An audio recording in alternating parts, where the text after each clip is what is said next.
Hola, mi nombre es Diego Gres y les doy la bienvenida a este segmento Historia de Pichilemu en su segunda temporada, donde conversaremos sobre la historia, la cultura y la identidad de la comuna de Pichilemu, a raíz de la publicación del libro del mismo nombre, Historia de Pichilemu. Les habla Diego Gres y los invito a que nos escuchen en Radio Entre Olas.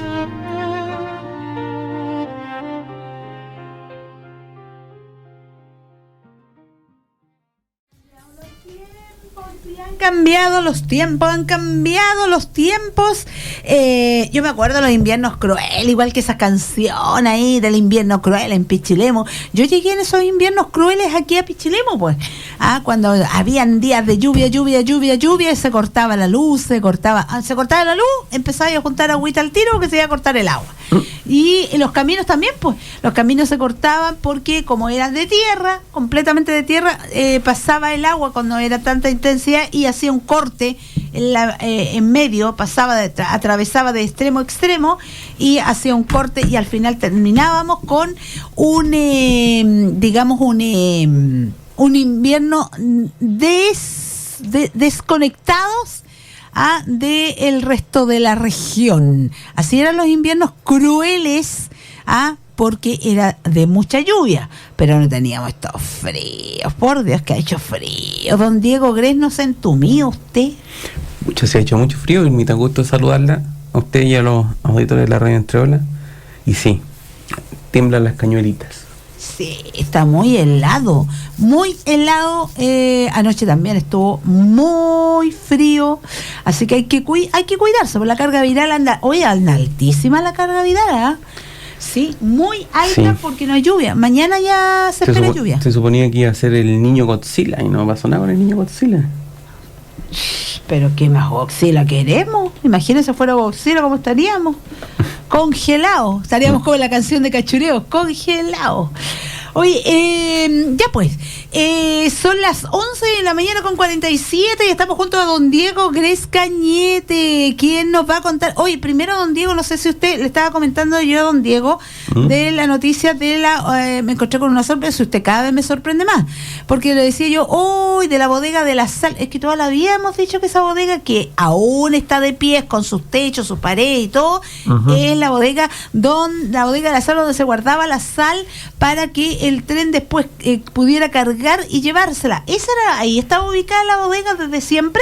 No, estaba ubicada arriba, donde está la plaza, ahí está ubicada lo que es la bodega de donde se guardaba la sal. Ahora, eso no significa que en esa bodega no se guarda la sal, sino que la bodega específicamente sal está arriba. ¿Ya? Que era un edificio de madera. Y aparecen algunas fotos que circulan por ahí. Completamente de madera. El otro es de adobe, parece que es el otro. Sí. El que está abajo. ¿Y en eso que se guardaba también era bodega? Sí, también era bodega. Sí. Buen periodo de tiempo. Bueno, y la otra grande que había, ¿se acuerda usted? La Reina Alcalde. Cuando recién llegaba el tren, ahí había una tremenda bodega. Oye, increíble que era esa bodega. Yo no la conocí, ahora quedan los cimientos nomás. No, yo la conocí. Yo conocí ahí como unos palos parados y todo lo demás. No, ahora nada, está en los puros cimientos nomás. Sí, yo alcancé a ver como unos palos. Y de la estación misma no hay nada. No, yo alcancé a ver solamente cimientos y algunos palos parados. Pero ahora están solamente los cimientos. Y también un almacén que había ahí. En ese almacén increíblemente, estoy hablando, ¿cuánto? ¿Unos 15 años atrás? Todavía habían cosas adentro del almacén, Sí, no, ahora ya no está en las paredes solamente. Y construyeron otras viviendas más modernas. Sí. De este tiempo, por ahí. Sí, yo estuve dentro de lo que era el almacén. Y claro, no hay nada que ver, las puras paredes en ese momento. Sí.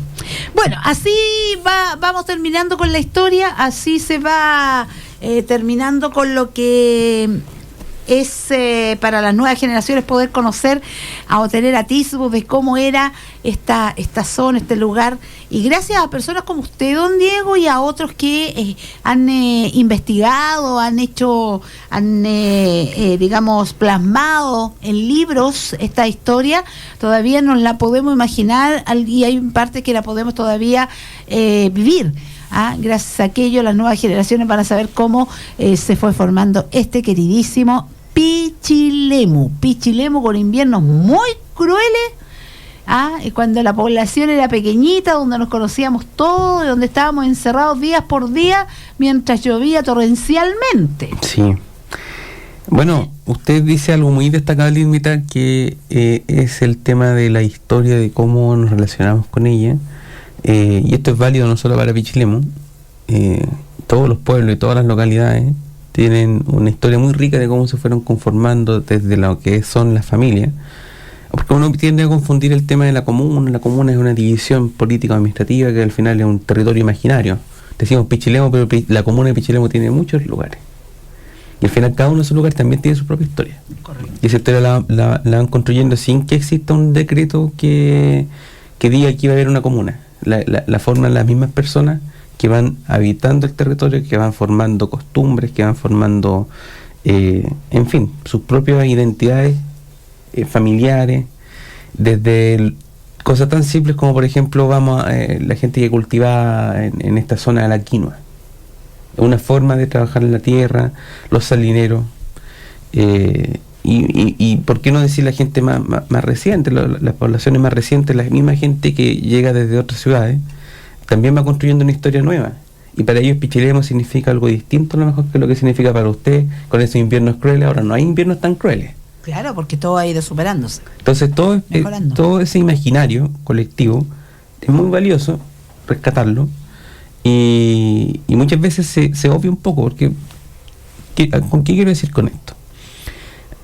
Muchas veces nos relacionamos con nuestros abuelos, con la gente de mayor edad, y tendemos a pensar, sobre todo la gente que somos más jóvenes, ¿de qué sirve este viejo que habla lento, habla pausado, no sirve para nada, no puede ni caminar? Pero dentro de esos cerebritos guardan recuerdos de la vida antigua, de esas mismas historias que para nosotros, en el fondo, uno es prácticamente un don nadie en la vida de los demás, pero siempre somos los protagonistas de nuestras propias vidas. Y en el fondo, cuando se van interconectando todos estos puntitos, entonces la vida de esta persona, de este anciano, tiene que ver con la de nosotros igual, porque fue el trabajo que llegó hasta nuestros tiempos. Y esa persona a lo mejor trabajaba en algún almacén y le significó algún recuerdo grato a otra persona. ¿Me entiendes a lo que quiero llegar? Todo esto está interconectado, y esa es la gran historia que en el fondo no se cuenta, que existe, pero que en el fondo todas las personas tienen que ser capaces igual de valorarla.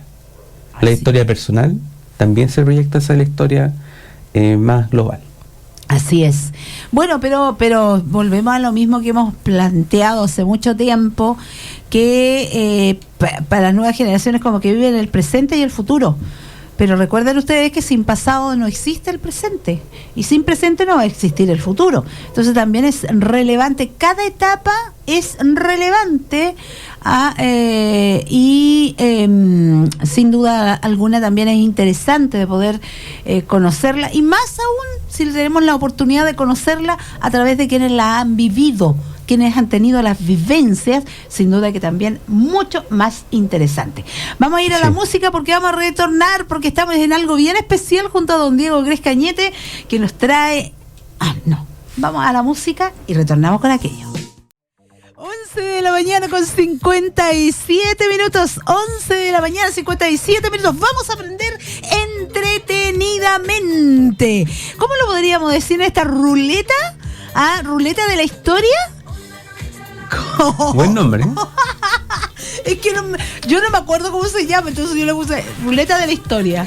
Sí, bueno, déjamelo en ruleta de la historia. La acabamos de bautizar y no me había dado cuenta. Oiga, don Diego, está entretenida, porque así vamos aprendiendo entretenidamente sobre la historia de Pichilemu. Y yo me encontraba pero maravillada con cada uno de... Y he aprendido muchísimo de de la historia de este maravilloso balneario. Oye, ¿vamos entonces con aprendiendo un poquito juntos, don Diego? ¿O nos queda algo más? Vamos. Y a usted también le invitamos para que vamos, ¿ya? Vamos entonces a elegir el número 2. Número 2. Pues si lo repetimos, lo saltamos. No lo habíamos dicho. ¿Los tiene marcados? Yo ya ni me acuerdo lo que dije la semana pasada. No. ¿Conoce usted la historia de rebeldía que le dio el nombre a la famosa Cueva de la Negra en el Alto Colorado?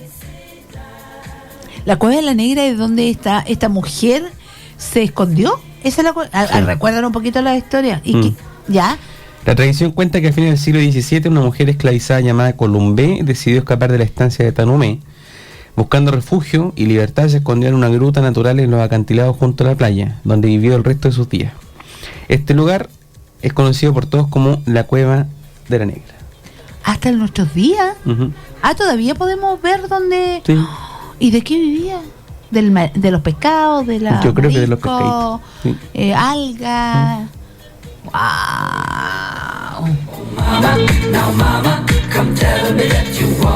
Bueno, que entre vivir de esclava y vivir en libertad no había dónde, ¿verdad? Otro número.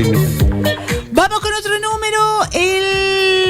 ¿Y hasta cuándo? ¿Hasta qué número era? 100. ¿Hasta el 100? ¡Wow! 99, ya que nos fuimos a los extremos. ¿Sabía usted que en el primer año de vida de la Municipalidad de Pichilemu, casi un tercio de todo el dinero se gastó solo en arreglar caminos? Cuando se instaló la primera comuna, en 1894, las rutas que nos conectaban con el interior de la provincia de Colchagua eran simples huellas intransitables de barro y piedra.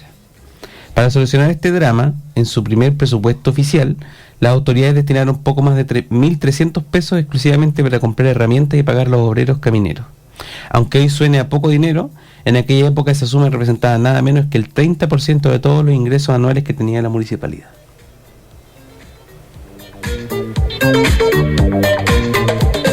Ahora dicen que se han disuelto. Ahora recibimos mucho más y no arreglamos nada. En ese tiempo, ¿sabe que habían prácticamente era un funcionario que concentraba las dos funciones vitales de la municipalidad, que era el secretario y tesorero? Los alcaldes, que eran 3 alcaldes, y los 6 regidores no recibían remuneración de ningún tipo. O sea, el municipio estaba compuesto por 9 personas. No eran 6 concejales y un alcalde. Eran 3 alcaldes y 6 regidores. ¿Y ninguno le pagaba? A ninguno. O sea, ahí realmente era por vocación. Por querer ayudar. Sí. Vocación y querer ayudar, por si no estarían ahí. Algunos sí los elegían y se excusaban. Ya.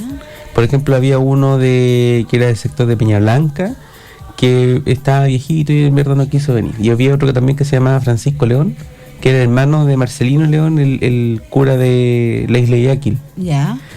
Él también fue regidor de Pichilemu y no quiso asistir por la distancia, porque le quedaba muy difícil venir. Sí, pero que en ese tiempo deberían haber dado día a día a caballo para poder estar, para venir a una reunión. Para venir a una reunión. Y ahora que estamos al lado, no vamos. Otro número invita.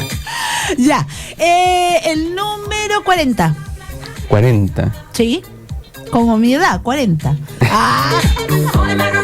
Ni me arrugué para mentirosa. Ya, ¿y? ¿Sabía usted que hace menos de un siglo tener agua en Pichilemu dependía de hombres que la vendían por barriles en carretas?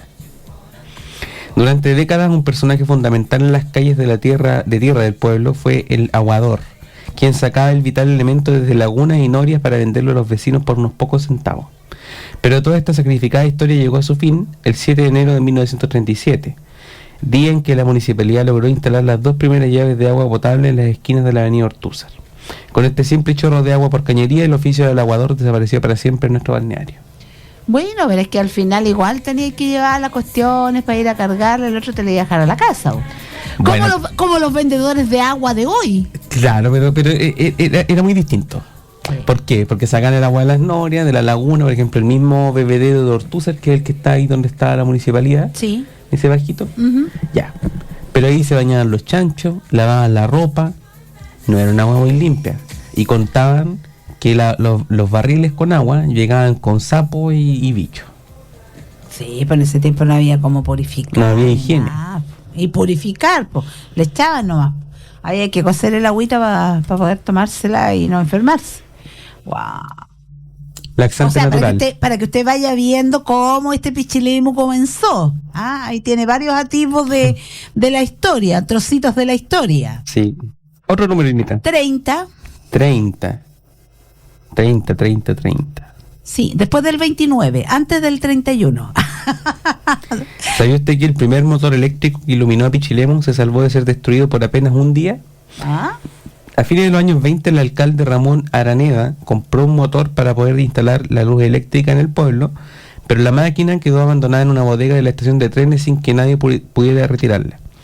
Cuando Pastor Castro asumió la alcaldía en 1930, su primera gran tarea fue ir a rescatarlo. Y tuvo suerte, pues logró sacar el equipo de la bodega exactamente un día antes de que un violento temporal derribara por completo el galpón ferroviario.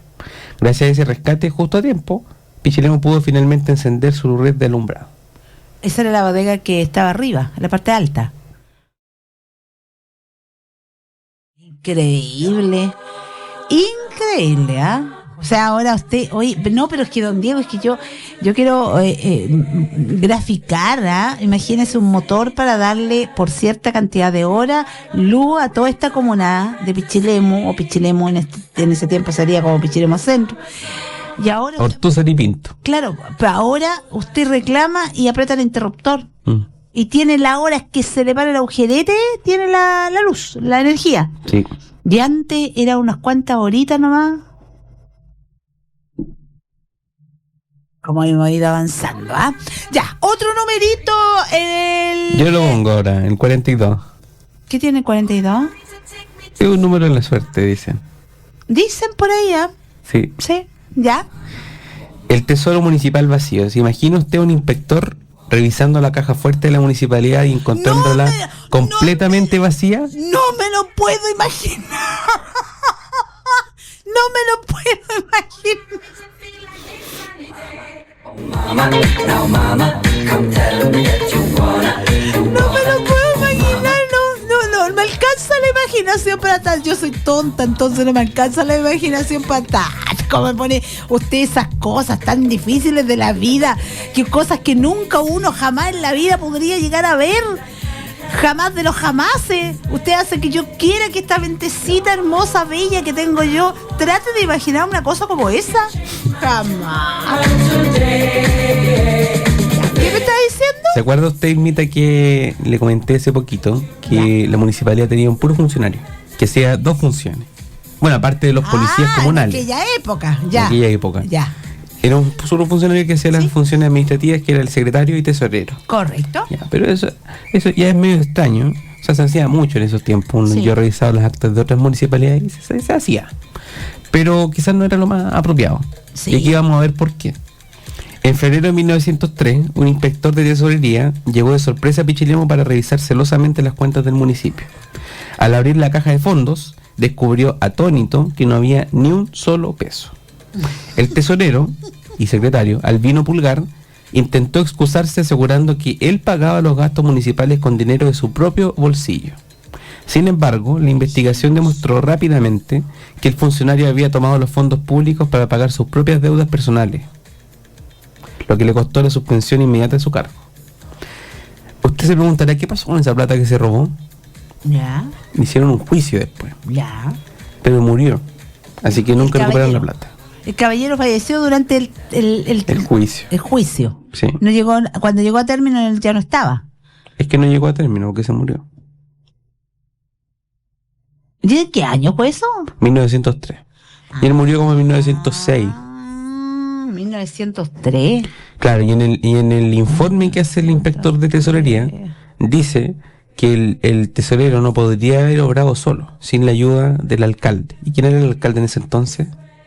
José María Caro Martínez, el padre del cardenal. Miche usted, oiga que me sorprende, estamos en el 2026. El alcalde ejerció un año más ¿Qué año fue eso? 1903. Hace 123 años. 120, yo tengo que usar la calculadora porque yo soy tonta, entonces uso la calculadora. 123 años han pasado. Uy, que ha pasado tiempo, ¿ah? Y hay cosas que se mantienen en la tradición.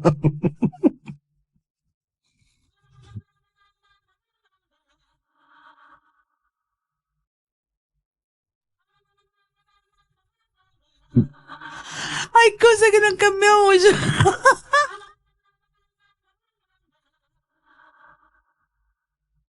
Ya, pues don Diego, no me diga esas cosas.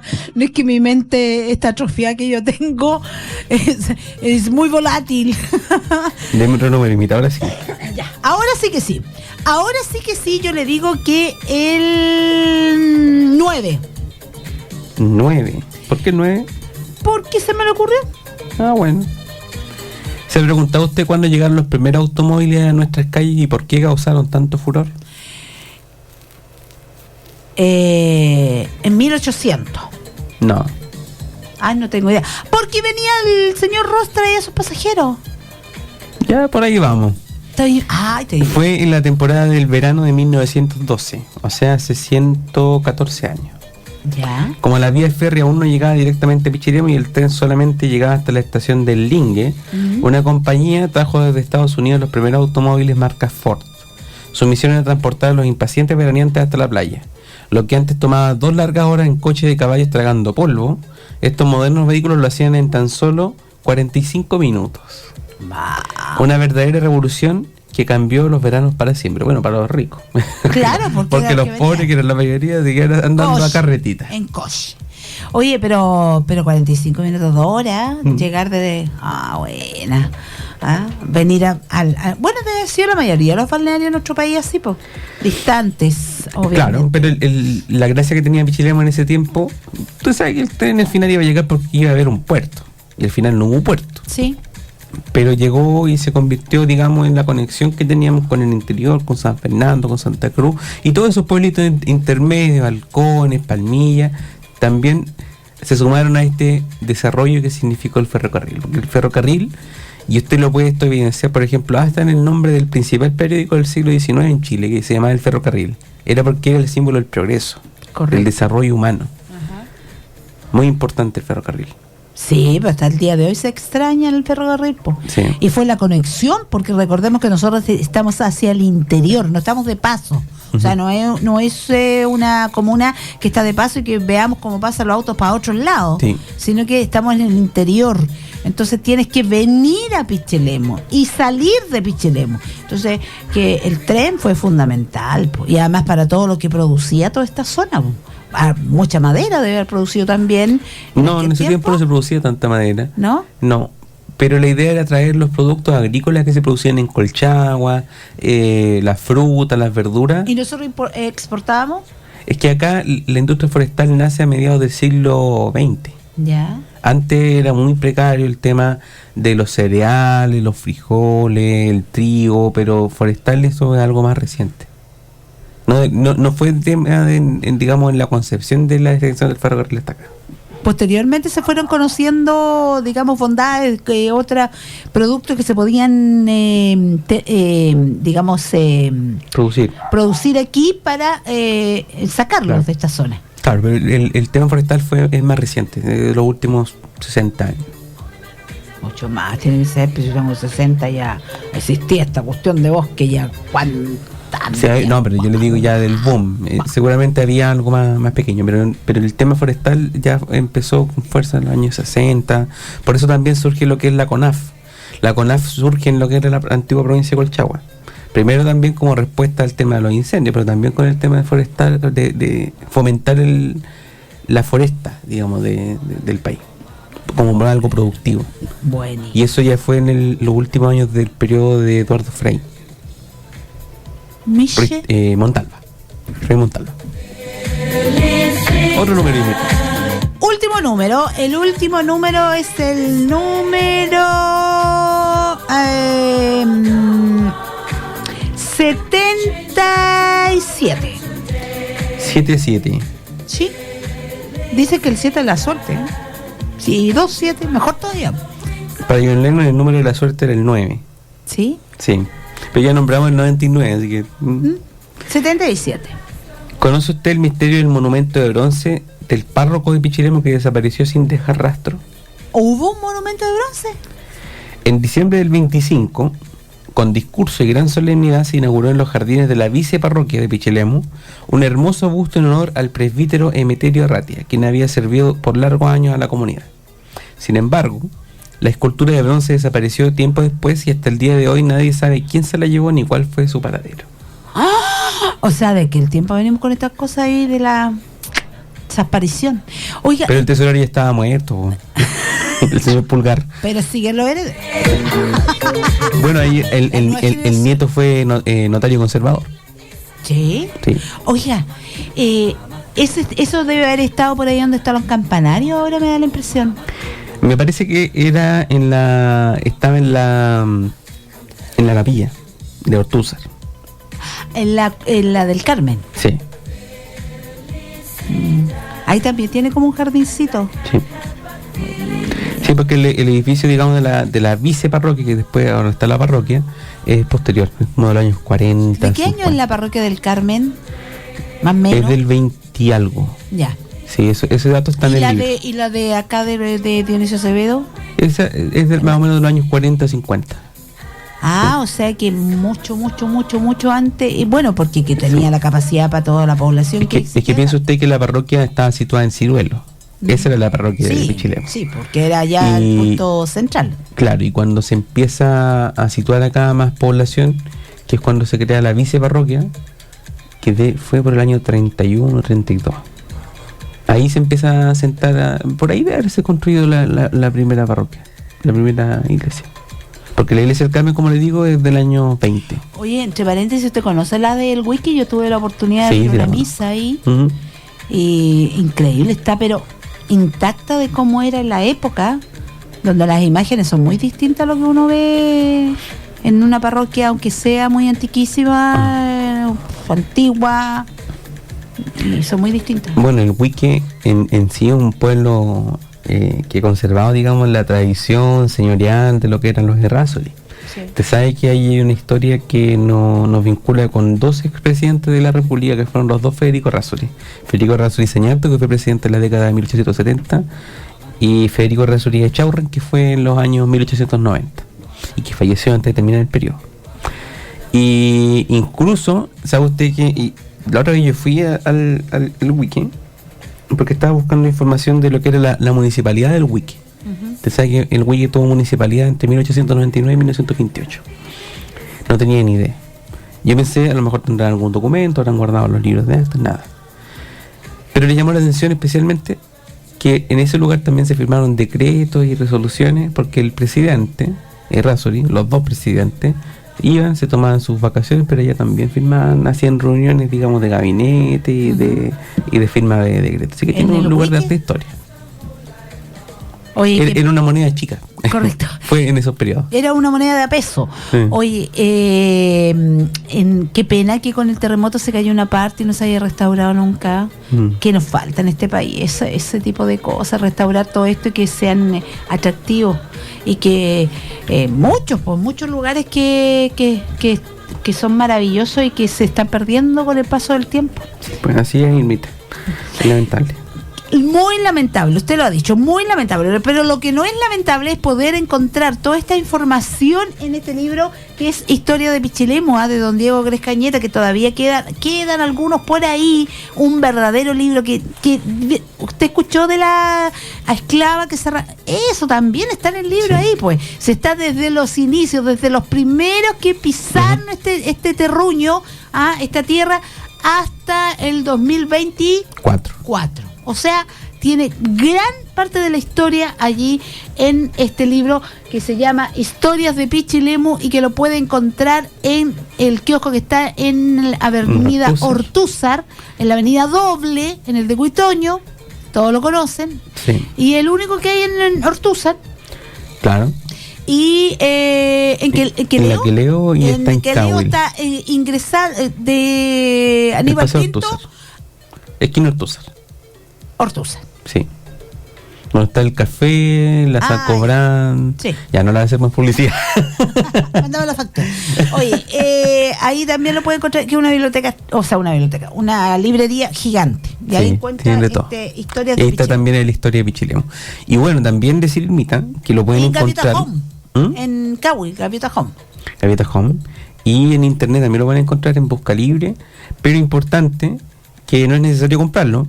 Pueden leerlo en la biblioteca pública, también está.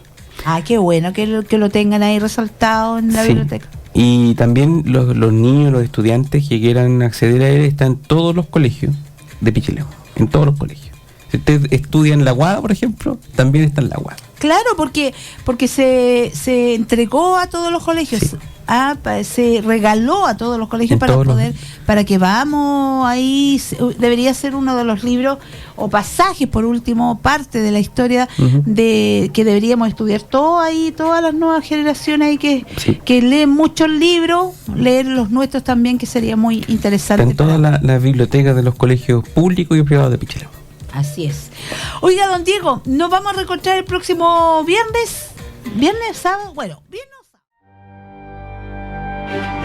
Hemos llegado al final de este episodio de Historia de Pichilemu. Gracias por acompañarme en este viaje por nuestro pasado, descubriendo juntos los acontecimientos y personajes que han marcado nuestra comuna.